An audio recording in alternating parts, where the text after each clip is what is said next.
इसलिए महात्माओं के वचनों पर विचार करो। उनके वचन बड़े सारगर्भित होते, हृदय स्पर्शी, यानी बड़े मर्मी होते। अब इतनी जल्दी आप नहीं समझ जाओगे। 12 साल रहो संत की टोली, तब समझ में आवे एक बोली, तब एक बोली समझ में आए। इतनी हेर फेर कितनी सारों की भरी होती है। इसीलिए कलयुग के जीवों पर विशेष दया हुई है। उसको 72 वर्ष का समय सुनने समझने के लिए दिया। इतना समय सृष्टि में किसी शक्ति ने नहीं दिया, फिर भी आप इस महाशक्ति को नहीं समझ पाए, इस दयाल पावर को नहीं समझ पाए कि कौन सा दयाल पावर लेके आया जो जीवों के लिए इतना समय दे रहा है।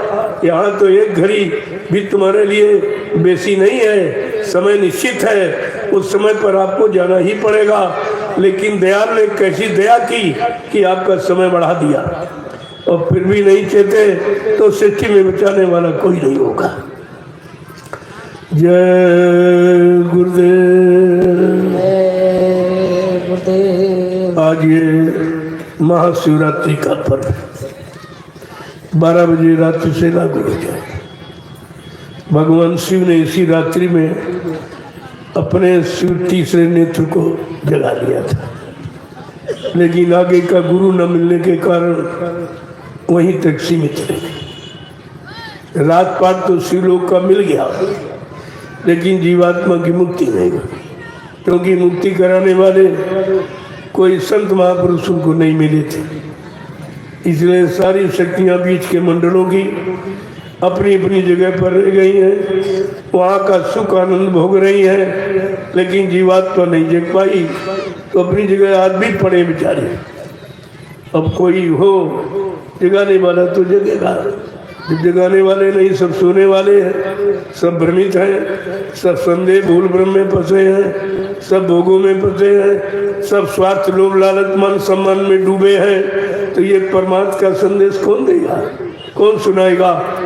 इस पर विचार करना चाहिए। ये संदेश को अपने मोबाइल में नोट कर लो और सबको सुना दो, ताकि कोई ये न कह सके कि हमें कोई बताने वाला नहीं मिला था, हमको कोई समझाने वाला, कोई इशारा करने वाला नहीं मिला, कोई अच्छे सच्चे रास्ते की जानकारी देने वाला नहीं मिला, जीवात्माओं को दोजख नरकों से बचाने वाला नहीं मिला, और परमार्थी सेवा में लगाकर अंत जन्मों के पाप कर्मों को धुलाने वाला नहीं मिला। इसलिए ये संदेश दिया जा रहा, इसलिए इसकी जरूरत है, ताकि कोई भी जीव धरती मंडल का ये नहीं कह पाए कि हमको किसी ने जगाया नहीं था, हमें किसी ने बताया नहीं था, हमें किसी ने सुनाया समझाया नहीं था। हम ये किसी को सृष्टि में कहने नहीं देंगे। सारी सृष्टि को मैंने संदेश दिया और आज भी दे रहा हूँ। ये किसी एक जाति एक दल धर्म के लिए नहीं है, सबके लिए। तो आपको भी सोचना चाहिए। अगर आपने पिछले ऋषि मुनियों के बात को समझ लेता तो हिरण्यकश्यप का विनाश नहीं होता। अगर पिछले ऋषि मुनि महात्माओं की बात समझ लेता तो रावण का विनाश नहीं होता। उतने तो आप योग्य भी नहीं हो, उतने धनवान बलवान बुद्धिमान भी नहीं हो। जब वो नहीं बच पाया तो तुम कैसे बच पाओगे? तुम्हारे पास तो कुछ भी नहीं है।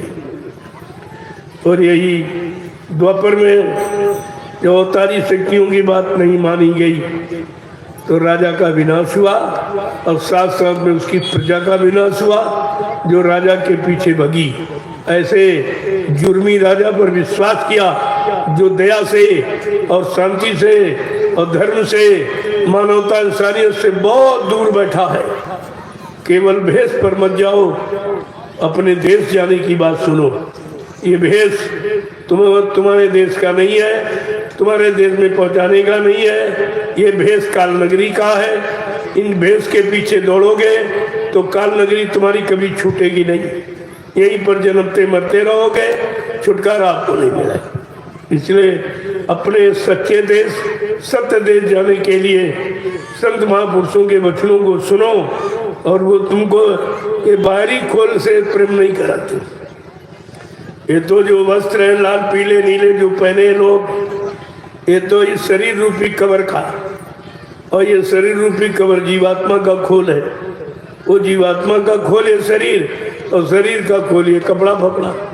जब शरीर है जल जाएगा, कपड़ा भी जल जाएगा, न शरीर काम आएगा न कपड़ा कार्य। जो कपड़े के रंग के चक्कर में वो भी बेचारे फंस जाएगा, उनको भी कुछ नहीं मिला। जिसने की लिया उसने को नहीं मिला अभी तक। अगर परमात्मा मिल गया होता तो संसार की दौलत की तरफ कोई भागता, सांसारिक पदों की तरफ कोई भागता, संसारी मान सम्मान की तरफ कोई दौड़ता। लेकिन इनको परमात्मा की खबर भी नहीं है। लेना देना तो बहुत दूर, ये परमात्मा की खबर भी है। किताबें पढ़कर कोई महात्मा बन नहीं सकता, और किताबें किसी को महात्मा बना नहीं सकती। ये दोनों चीजें, महात्मा बनने के लिए कोई महान आत्मा मिलनी चाहिए जो सारे देश को जगा दे, सारे देश को होश में ले आए, और सबको सच्चे धर्म कर्म मानवता इंसानियत प्रेम प्यार मोहब्बत सेवा दया सदाचार परमात्मा की यादगार करा दी। ऐसे महान आत्मा की जरूरत है। ये लाल पीले नीले कपड़े पहनने वालों की जरूरत, ये तो कबर है। कबर से नहीं, जीवात्मा से प्रेम करो। जीवात्मा का कोई कपड़ा नहीं, वो तो बिल्कुल नग्न आई थी, लेकिन बीच में नंगा उतारा नहीं जा सकता था, तो कहा इस पर कपड़े डाल दिए गए, कपड़े डाल दिए गए, क्योंकि नंगी नहीं भेजी जाएगी, मर्यादा है। हर मंडल मुकाम की मर्यादा है। हर मंडल मुकाम में जब आएगी तो उसी मंडल मुकाम का कपड़ा पहना दिया। जब जीवात्मा सत्यलोक से चली अपनी इच्छा से, इसमें मालिक की कोई इच्छा नहीं थी, उसने जिद हट किया कि एक बार हमको नीचे के लोगों को भेज दीजिए, बड़ी इच्छा देखने की।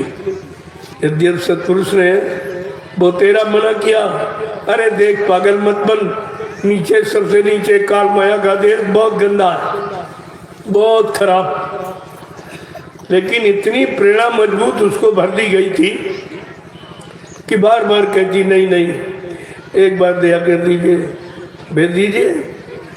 कहा अच्छा तेरी हट जिद है, दो जा चली जा।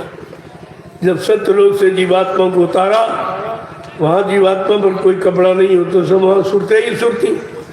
यहाँ कपड़ा इसीलिए कि यहाँ दो विधि है, एक नर एक मादा। नर को मादा से खतरा, मादा को नर से खतरा, इसलिए खतरे से बचाने के लिए यहाँ तो वहाँ पर कपड़ा डाल दिया था। लेकिन वहाँ सब सुरते ही सुरते, जीवात्मा ही जीवात्माएं भरी पड़ी खचाखच, वहाँ कोई वस्त्र की आवश्यकता नहीं है।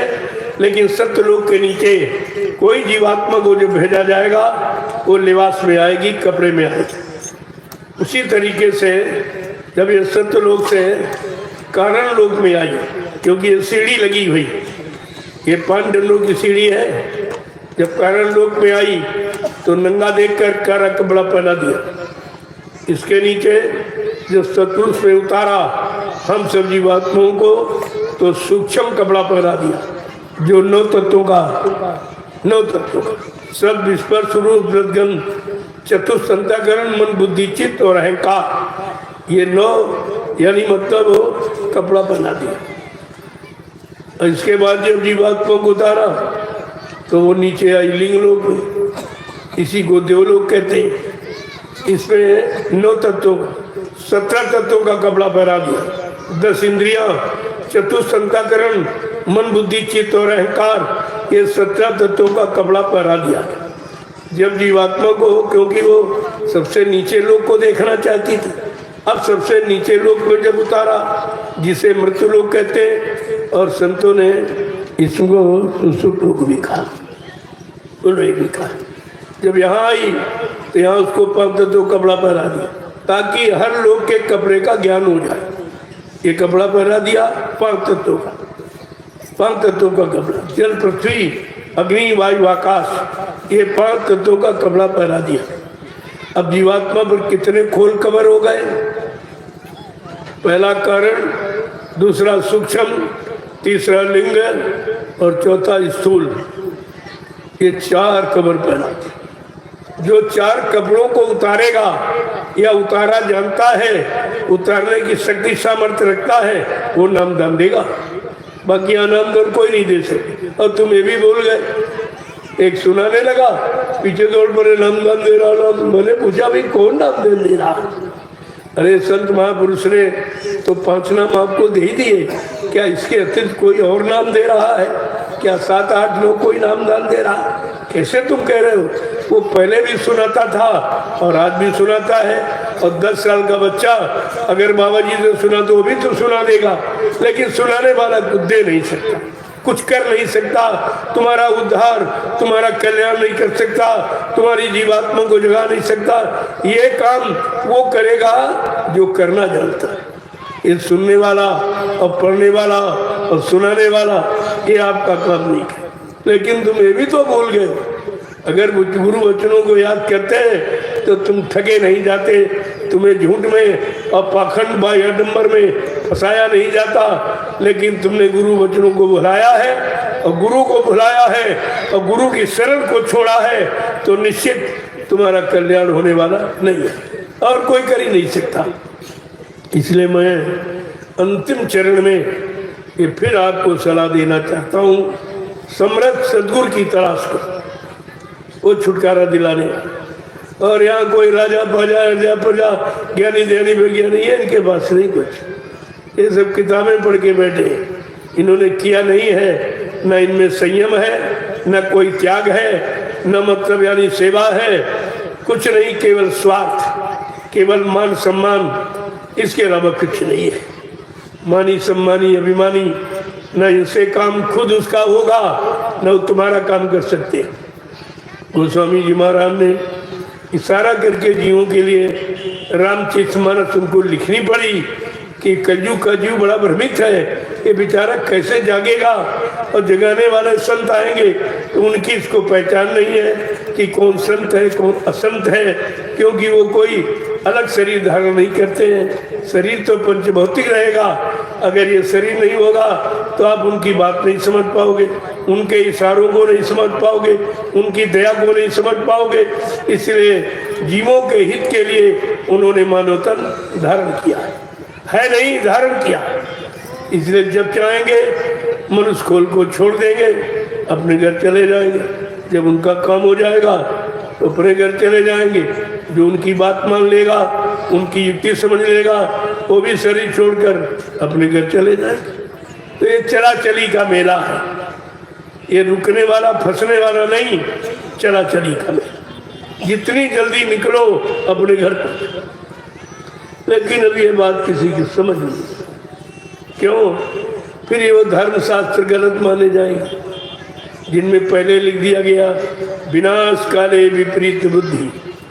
जब जिनका विनाश होना, चाहे राजा प्रजा धनी मानी गरीब अमीर कोई हो, जिनका विनाश होना है उनकी बुद्धि हमेशा धर्म के विपरीत है। धर्म कहने वाला और धर्म की व्याख्यान प्रवचन देने वाला धर्म नहीं होता है। धर्म धारित, जो धर्म को धारण करे, अपने आप को धार्मिक बना ले, अपने देश की प्रजा को धार्मिक बना दे, अपना आत्मिक कल्याण कर ले और देश की जनता को आत्मिक कल्याण के रास्ते पर लगा खड़ा कर दे, उसको धार्मिक कर। ऐसा तो कोई दिखाई नहीं दे रहा।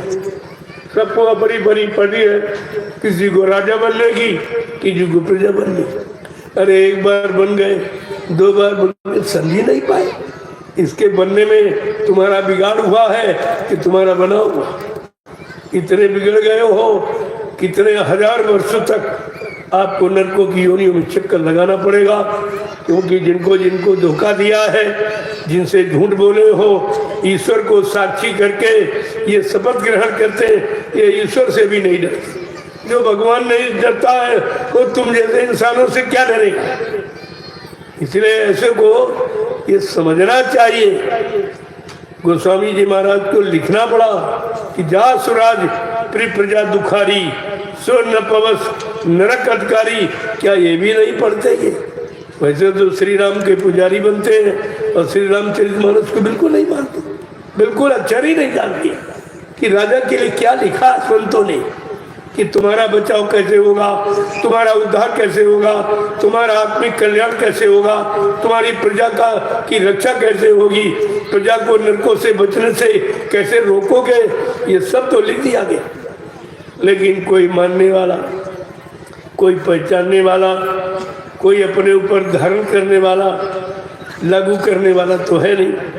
दूसरों को सुनाने वाले, तरह तरह के बातों प्रवचन, और है कुछ, है ढोल की भी तरपोल, कुछ एक भी वचन उनके पास नहीं है। इसलिए स्वतः ये काल के देश में कभी बच नहीं सकते, यही आते जाते रहेंगे, मरते जन्मते रहेंगे, इनका छुटकारा कभी नहीं होगा। ऐसे लाखों लाख बड़े बड़े राजे महाराजे बादशाह धनी मानी आज भी नरकों में पड़े जमराजों की जूतियों की मार खा रहे कि इन्होंने अपने आप को जगाया नहीं था, अपनी आत्मा का कल्याण कर नहीं पाए।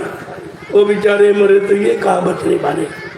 इनकी आंसू विनाशी विनाश, इनकी आंसू अकाल मौतें, इनके राज्य में, इनके शासन काल में कितनी अकाल मौतें हो गई और कितनी होंगी। केवल पानी को आधार बना, कहते पानी में डुबकी लगा तो क्या होगा। पानी में डुबकी लगाने वाले कितने जीव हैं, कछुआ है, मछली है, मगर है, सब उसी रात में डुबकी लगाते। क्या उनका कल्याण हो गया, क्या उनका उद्धार हो गया, ये किसने देखा। जो रात दिन डुबकी लगाने वाले उनका नहीं हुआ, और तुम अगर चंद दिन में ये पानी को आधार मान लोगे तो क्या तुम्हारा कल्याण हो जाए। कितने का कल्याण हुआ, कितनी अकाल मौतें हो रही तो बता ही नहीं जा रही। इतने जीव इनके शासन काल में अकाल मौत में चले गए, और जितने जीव गए हैं उतने जीवों की हत्या का भार इनके सिर पर होगा, और उसके भोक्ता ये बनेंगे। इनको हजारों जन्म तक न तो मानव शरीर मिलेगा, न संत महापुरुष मिलेंगे, न उनको उद्धार का रास्ता मिलेगा। इनको जन्म मरण से छुटकारा मिलने वाला ही नहीं है। संत तो खोल के कहते, क्योंकि नहीं कहेंगे तो राजा भी दोषी ठहराएगा कि संत महात्मा जानते तो बताया क्यों नहीं। क्योंकि सभी राजाओं में के राज्य में महात्माओं ने उनको हमेशा अच्छी सलाह दी। क्या मतलब द्वापर में क्या अच्छी सलाह देने वाले नहीं थे, कि त्रेता में अच्छी सलाह देने वाले नहीं थे, लेकिन राजा ने उनकी अच्छी सलाह को ठुकरा दिया। उनके बच्चों को सुना ही नहीं, उन पर कोई ध्यान नहीं दिया। इतने मदांत हो गए, राज मद में, शरीर मद में, धन के मद में, परिवार के मद में इतने मदांत हो गए कि महात्माओं की बात समझ में नहीं आई। महात्मा विदुर ने भरसक प्रयास किया अपने महामंत्री पद की मर्यादा के लिए, बहुत सलाह दिया अपने राजा को, लेकिन राजा उस सलाह मानने से इनकार किया। जब नहीं माना तो कहा चलो तुम नहीं मानोगे तो हम ही राजपद मंत्री पद से इस्तीफा दे देंगे। ऐसे अधर्मी राजा यानी हत्यारे राजा के राज में मैं काम नहीं करूंगा। महामंत्री पद से इस्तीफा दे दिया था महात्मा विदुर ने,